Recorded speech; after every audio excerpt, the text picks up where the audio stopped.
Willkommen zu diesem neuen Video. Freue mich, dass ihr wieder eingeschaltet habt. Ich möchte im heutigen Video mal über ein Thema reden, über das in meinen Augen viel zu selten bzw. meistens gar nicht gesprochen wird. Und zwar sind das Calisthenics-Ego-Probleme oder Trainings-Ego-Probleme oder wie auch immer man das Ganze jetzt nennen will. Ich glaube, das ist etwas, was fast jeden, der den Sport zumindest in einem gewissen Ausmaß betreibt, ein Thema. Und ich glaube, dass vielleicht sogar die Personen, die am meisten damit ein Problem haben, am wenigsten darüber reden. Und auch ich bin davon betroffen. Jeder von uns, der viel in diesem Sport macht und der viel weiterbringen will, lebt in dieser Gefahr, dass es einem vielleicht zu wichtig werden kann oder dass es einem die persönliche Psyche oder das persönliche Privatleben oder was auch immer ein bisschen verderben kann, wenn man in dem Sport keine Fortschritte macht oder was auch immer. Und über das, was ich damit genau meine, möchte ich heute in diesem Video reden. Ich weiß, dass das vielleicht nicht die Art von Videos sind, die die meisten Aufrufe bekommen oder die am beliebtesten sind, aber mir persönlich ist es trotzdem ein großes Anliegen, über dieses Thema zu sprechen, weil es in meinem Leben sehr relevant war und weil es mich selber sehr betroffen hat. Deswegen möchte ich jetzt ein bisschen was darüber mit euch teilen. Was meine ich überhaupt, wenn ich jetzt über Calisthenics-Ego-Probleme spreche? Ich will jetzt heute nicht darüber sprechen, dass man vielleicht zu hart trainiert oder sich vielleicht verletzt oder was auch immer, sondern mir geht es heute wirklich, wie gesagt, eher um diese Aspekte, die für die persönliche Psyche oder für das persönliche Leben sehr relevant sein können, wenn mir der Sport so wichtig wird. Und warum komme ich jetzt überhaupt auf dieses Thema?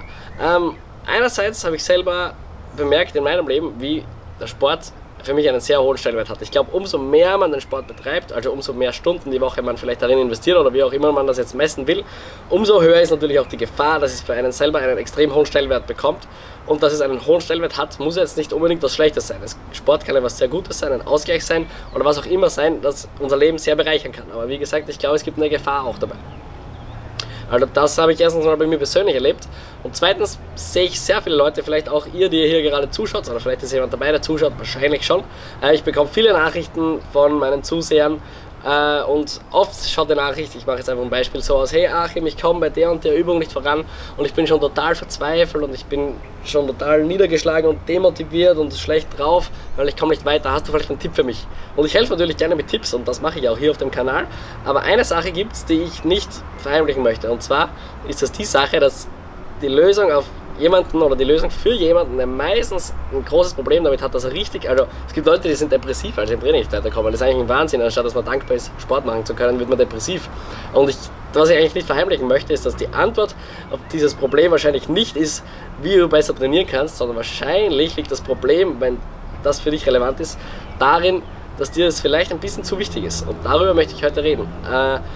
Vielleicht ist uns manchmal der Sport oder der Fortschritt so wichtig, dass wir uns nämlich dann damit identifizieren. Und das ist genau dieses Problem und genau dieses Calisthenics-Ego-Problem, das ich meine. Es kommt vor, und ich war auch gerade jetzt zum Beispiel wieder auf der FIBO, dass, glaube ich, viele Athleten, und die Athleten sind auch sehr nett und sind super sympathisch und was auch immer, aber ich glaube, umso höher man vielleicht steigt, umso größer kann das ein Problem werden. Und ich glaube, viele identifizieren sich dann nur noch durch den Sport. Das heißt, ich identifiziere mich nur noch durch meine Skills in dem Sport. Und ich glaube, das kann ein sehr großes Problem sein, weil ich mich nur noch dadurch identifiziere, wie gut ich jetzt in Calisthenics bin. Und das gilt jetzt eigentlich für jeden Sport. Natürlich hier sind die Zuseher eher Leute, die Calisthenics machen, aber ich glaube, das gilt quer durch die Bank für jeden Sport, beziehungsweise das kann für jede Leidenschaft gelten. Und was ist jetzt das Problem damit? Weil eigentlich kann man denken, ja voll cool, wenn es gut geht und wenn du Fortschritte machst, dann ist es super. Aber was, wenn mal nicht vielleicht? Ich bin gerade zum Beispiel verkühlt, ich kann nicht wirklich trainieren gerade, ein paar lockere Trainings mache ich, aber ich kann gerade nicht Vollgas geben. Was ist jetzt los? Bin ich jetzt schlechter, weil ich gerade weniger Fortschritte mache? Oder was ist, wenn ich mich vielleicht mal verletze oder dass ich es nie wieder machen können werde? Und das sind jetzt vielleicht alles Sachen, wo man sagen kann, ja okay, aber du kommst darüber hinweg und bla bla bla.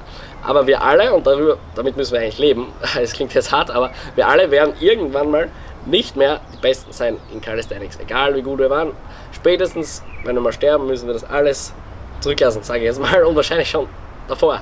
Und was ist dann? Was ist dann mit uns? Sind wir nur dadurch definiert, dass wir in dem Sport gut sind? Und ich glaube, genau das ist oft ein Problem, dass wir uns zu sehr dadurch definieren, wie gut wir sind in dem Sport.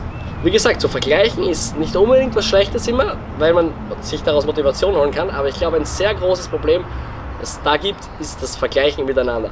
Dieses Miteinander vergleichen, der kann das und der kann das, der kann das, der kann das. Es kann sowas von einem Spaß rauben Und das habe ich teilweise auch persönlich erlebt, dass ich immer nur gedacht habe, ich muss das und das besser, weil mein Freund, der ist da schon weiter und der lernt den Plan schneller und was auch immer. Und das ist so weit gegangen, dass ich nicht nur beim Training weniger Spaß hatte, sondern dass ich wirklich sogar im Alltag mich davon runterziehen habe lassen. Und ich glaube, wenn das so weit geht, dann ist das ein kleines Stück zu weit, weil eigentlich wollen wir ja, dass der Sport für uns eine Bereicherung ist, dass wir daraus was lernen können, dass es vielleicht ein Ausgleich ist und dass es vielleicht eine Möglichkeit ist, den Kopf reinzukriegen. Aber wenn das auf einmal Überhand nimmt, dann kann es ein Problem werden. Und mir persönlich gibt auf diese Frage, wer bin ich oder was mache ich überhaupt, zum Beispiel mein Glaube, eine Antwort. Darüber habe ich zum Beispiel auch schon mal ein Video gemacht. Aber ich möchte jetzt hier nicht irgendwas euch aufzwingen oder was auch immer, sondern ich möchte euch eigentlich einfach die Frage stellen, also, dass ihr euch die Frage stellt, was definiert euch überhaupt? Warum ist euch das so wichtig? Was wollt ihr überhaupt auf gut Deutsch? Was wollt ihr überhaupt erreichen? Stellt euch mal diese Frage aber im Anbetracht dieser Tatsache, dass ihr nicht immer die Besten sein werdet. Und ich glaube, wenn man das ein bisschen loslassen kann, dass man immer der Beste sein muss oder dass man was auch immer seine eigenen Erwartungen oder die Erwartungen von anderen erfüllen muss, ich glaube, dann kann man auch in dem Sport viel mehr Spaß haben. Und jetzt eben zu all diesen Leuten, die mir vielleicht schreiben oder die vielleicht die gleichen Probleme haben, die sagen, ich komme nicht weiter und so, ich habe Probleme und ich will Fortschritte machen, das ist auf jeden Fall cool, ich mache nichts anderes hier auf dem Kanal. Es ist auf jeden Fall cool, sich Tutorials anzuschauen und sich zu überlegen, wie kann ich weiterkommen. Aber wenn das in deinem Leben schon in so einer Phase ist, dass du denkst, mir geht es wirklich persönlich schlechter, weil ich nicht weiterkomme, dann ist vielleicht die Antwort auf dein Problem nicht, dass du dir einen Trainer holst oder was auch immer, sondern dass du dir vielleicht mal überlegst, wie wichtig ist mir das eigentlich oder wodurch definiere ich mich eigentlich selber. Und dazu möchte ich euch eigentlich animieren, deswegen mache ich dieses kurze Video hier jetzt. Überlegt euch das mal, worüber definiert euch eigentlich und woraus holt ihr euch eure Freude, eure Energie und so weiter. Und ich glaube, dann, wenn man dieses Problem gelöst hat, gibt es überhaupt kein Problem damit, viel Zeit vielleicht in den Sport zu stecken oder viel zu trainieren oder Spaß dran zu haben oder was auch immer. Aber ich glaube, dieser Kontext, dieser Rahmen oder dieses Fundament, wie auch immer man es nennen will, ist sehr wichtig. Und ich glaube, diese Frage muss man sich stellen und ich glaube, darüber sprechen sehr wenige Leute in der Calisthenics-Szene. Worüber hole ich mir überhaupt meine Identifikation, wenn ich vielleicht Calisthenics nicht mehr machen kann. Und was man dann auch oft sieht, ist vielleicht, dass Leute einen Sport nicht machen können oder in anderen Sportarten. Calisthenics ist ja noch ein junger Sport, aber viele Leute, keine Ahnung, im Bodybuilding machen dann irgendwas anderes, was damit zu tun hat und machen dann wieder was anderes und wieder was anderes und versuchen immer so am Ball zu bleiben und trotzdem noch in der Szene zu bleiben. Zum Beispiel Profi-Bodybuilder, die nicht mehr auf die Bühne können, machen ihre eigenen Produkte und so weiter und so fort. Und wie gesagt, das müssen alles nicht unbedingt schlechte Sachen sein, aber ich glaube, ein Muster, das man erkennen kann, dass Menschen sehr oft nachgehen, ist, dass sie einer einzigen Sache so sehr nachhängen und dann nicht akzeptieren können, wenn sie vielleicht diese Sache mal nicht mehr machen können. Und ich glaube, deswegen ist es wichtig, dass man selber sich mal vielleicht ein Fundament hat oder sich selber mal einfach überlegt, wie wichtig einem die Sache ist, wie wichtig einem das Training ist und wodurch man sich definiert. Und vielleicht auch, und das hören viele nicht gerne, aber vielleicht auch mal einfach ein bisschen runterschraubt. Vielleicht musst du nicht immer durchgehend die besten Fortschritte machen. Vielleicht ist es mal okay, dass Calisthenics für ein paar Monate für dich einfach ein Sport ist, der dir Spaß macht, wo du vielleicht mal über ein paar Monate lang keine Fortschritte machst und dein Level nur hältst, aber du hast Spaß beim Training oder du probierst was Neues aus oder du machst was anderes oder du baust eine Variation ein, was auch immer. Aber vielleicht ist das mal ab und zu wichtiger, als dass man immer nur auf Fortschritt pocht und dabei geht sehr viel Persönliches drauf dabei.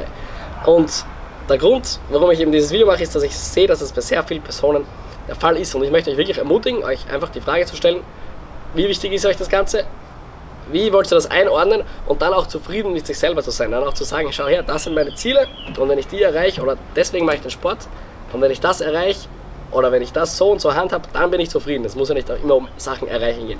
Aber dann bin ich zufrieden und dann seid ihr auch zufrieden damit. Dann seid ihr zufrieden damit, dass ihr vielleicht in manchen Lebensphasen nur 1- oder 2-mal die Woche trainieren könnt. Ist ja wurscht. Seid zufrieden damit, habt Spaß an dem Sport. Und das soll wirklich meine Message sein hier in diesem Video. Macht euch den Sport zum Freund und macht was Gutes aus dem Sport.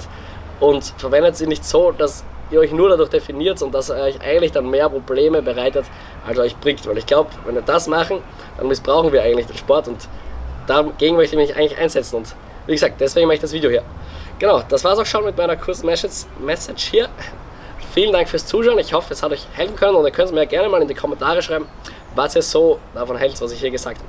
Ansonsten sehen wir uns dann wieder beim nächsten Video. Bis dann, ciao!